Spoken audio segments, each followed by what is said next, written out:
Voici un rêve très intéressant parce que ici, la frontière entre la réalité et le monde imaginaire est très ténue, c'est-à-dire très imperceptible, très mince. Voilà, je vais raconter le rêve à la première personne pour rendre le récit fluide. Je commence. Donc, je me réveille pendant la nuit pour aller aux toilettes.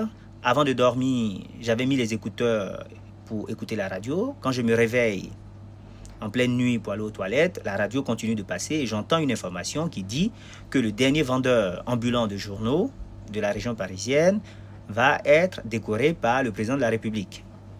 Donc, une fois que j'ai entendu cette information, je vais aux toilettes, je reviens au lit. Le matin, je me retrouve au bureau, autour d'une table avec mes collègues, et il y a une qui dit qu'elle va aller se dépêcher de voir le dernier vendeur ambulant de journaux avant qu'il ne prenne sa retraite.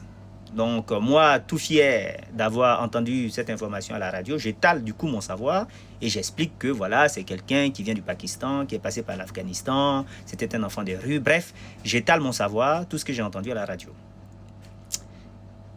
Sauf que tout ceci n'était qu'un rêve, puisque je me réveille en réalité le matin et je me rends compte que je ne suis pas encore à mon lieu de travail et que cette scène où j'étalais mon savoir avait été créée par mon imagination quand je me suis rendormi après être venu des toilettes.